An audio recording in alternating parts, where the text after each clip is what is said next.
کہ محسن انسانیت جن کی وجہ سے جن کے طفیل میں آج ہم اور آپ انسان ہیں. جی ہاں انسان ہیں ہم.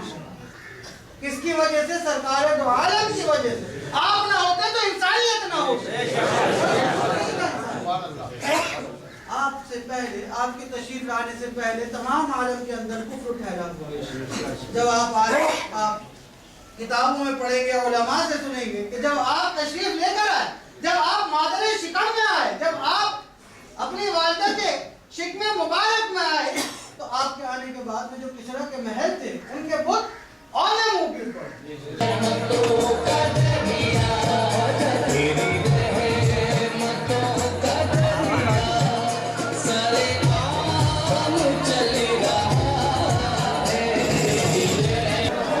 آج پوری دنیا میں جشن عید میلاد النبی کا دن ہے اور ملک کے مختلف مقامات پہ لوگ الگ الگ انداز سے اپنے انداز سے جشن مناتے ہیں. اس وقت ہم دہلی کے باقی بلّہ میں موجود ہیں. آئیے ان سب جانتے ہیں کہ آج کے اس جشن کو، آج کے اس یوم مبارک کو کس نظریے سے دیکھتے ہیں. آج کا یہ جو جشن ہے یہ بڑا عظیم جشن ہے اور یہ سرکار دو عالم رحمت للعالمین محمد مصطفیٰ صلی اللہ تعالیٰ علیہ وسلم کی ولادت باسعادت کا دن ہے. اور اس دن تمام مسلمان جو ہے انسانیت کا پیغام دیتے ہیں، اپنے گھروں میں چراغاں کرتے ہیں اور نیاز نظر کا اہتمام کرتے ہیں. غربا میں کھانا اور جو تحفے طوائف ہیں اس کو دینے کا جو ہے وہ اہتمام کیا جاتا ہے. یہ بڑا مبارک دن ہے مسلمانوں کے لیے، بہت ایک بڑا عظیم اور بڑا دن ہے. جیسا کہ حضرت نے بتایا کہ آج کا دن جو حضرت محمد مدنی محمد مصطفیٰ صلی اللہ علیہ وسلم کے یوم ولادت کا دن ہے اور وفات کا دن ہے، اور ایسے میں پورے اسلام کے لیے وہ یہ پیغام دیتے ہیں کہ امن امان قائم کیا جائے. اس وقت اور ہمارے ساتھ ہیں غلام غوث صبائی. ان سے جانتے ہیں کہ یہ کیا آج کا یہ بہت مبارک دن ہے. سب سے پہلے عالم اسلام کو میلاد النبی صلی اللہ تعالیٰ علیہ وسلم کی مبارکباد دیتا ہوں اور گزارش کروں گا کہ آج کا دن یہ امن کا دن ہے، امان کا دن ہے، اور دعا بھی کروں گا اللہ حضرت محمد مصطفیٰ صلی اللہ تعالیٰ علیہ وسلم کے صدقے میں، محسن انسانیت کے صدقے میں دنیا کو امن و امان کا گہوارہ بنا.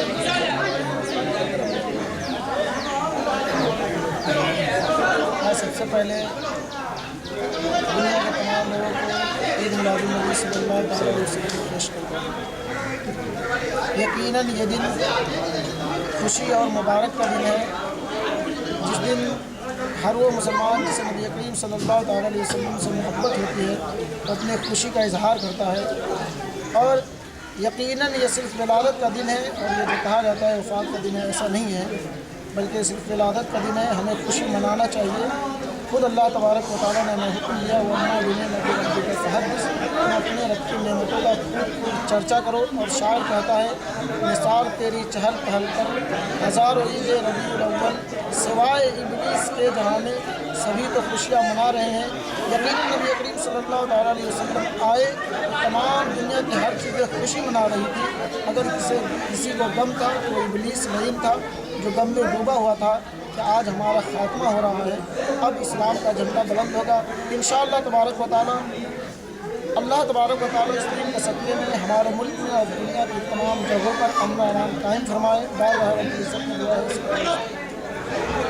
حالات ہیں مسلمانوں کے اور دن بدن ان کے حالات بگڑتے ہی جا رہے ہیں. اس تعلق سے آپ پورا عالم اسلام کو ہمارے معاشرے کے لیے کیا میسیج دینا چاہتے ہیں؟ یہ میسیج دینا چاہتے ہیں جو سرکار دو عالم کا ایک انسانیت کا میسیج ہے، کیونکہ جو سرکار دو عالم نے تمام اپنی امت کو اور تمام عالم کے لیے، جیسا کہ میں نے ابھی اپنے بیان میں بھی کہا کہ سرکار دو عالم رحمت بنا کر بھیجے گئے اور صرف مسلمانوں کے لیے نہیں تمام عالم کے اندر رحمت بنا کے بھیجے گئے.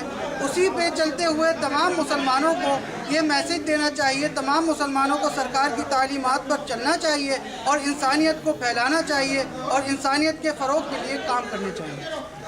ابھی جیسا کہ دیکھا آپ نے کہ ابھی ہمارے علماء فرما رہے تھے، ابھی امام صاحب فرما رہے تھے، درگاہ باقی بلّہ کے وہاں سے فرما رہے تھے کہ ہمارا تمام عالم اسلام کے لیے میسیج ہے کہ وہ امن و امان قائم کریں، چونکہ آج کا دن بہت ہی مبارک دن ہے. اور ایسے موقع پہ جیسے کہ بہت ہی نازک دور سے معاشرہ مسلم معاشرہ گزر رہا ہے، ان کو یہ چاہیے کہ وہ عقل مندی سے، دانش مندی سے کام لے. دہلی